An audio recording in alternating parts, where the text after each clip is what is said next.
basically the difference between 9 to 14 analysis and then PP. Well, PDB.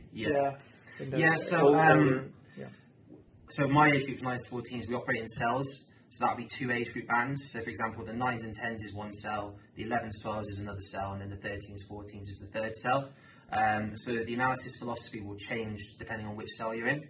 So that first cell, 9s and 10s, it's all about the individual, and it's all about individual ball mastery. So it's a lot about technical work and actually mastering the ball for themselves and being really 1v1 dominant in the game. When they get to 11s and 12s, our philosophy is what we call understanding the structure.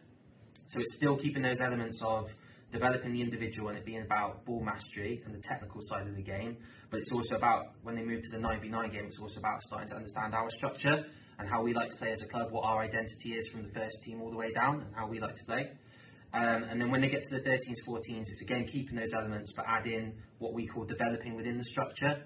So that might be now starting to move away from that basic structure and introducing things like rotations, a little bit more complex tactical information. And how the delivery kind of looks, I think I've already mentioned it, it'll be all around the individual 9s and 10s, so one-to-ones very much around that one person. 11s, 12s, it'll be now still doing that, but adding in small groups and pairs and little units and things like that as well. And then when we get to 13s, 14s, we will do some whole team analysis sessions, but the majority will still be either one-on-ones or units. It might be the defenders all together or the attackers all together looking at the topic. All right. Yeah, so it's really based around the individual. So we do have skills which we call our core skills. So that's probably 10 to 12 core skills that we think every player who comes in the building, we want them to practice and try and master those skills.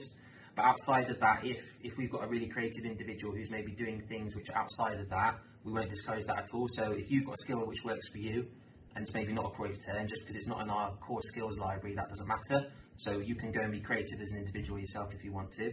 It's almost like the least we expect and then anything you add on top, then brilliant. Exactly. All right. So statistics. So, All right, no, just, again, it's about keeping it age appropriate. So I don't do this for the 9s to 12s because I don't think it's age appropriate. It's hard to measure the game because the game is so chaotic. It's going back and forth. There's not that many patterns or things which occur consistently.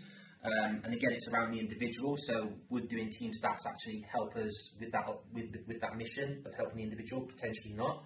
But at 13s, 14s, when they start to play 11v11, it opens up to the full size adult pitch. Then we can start to measure some of these more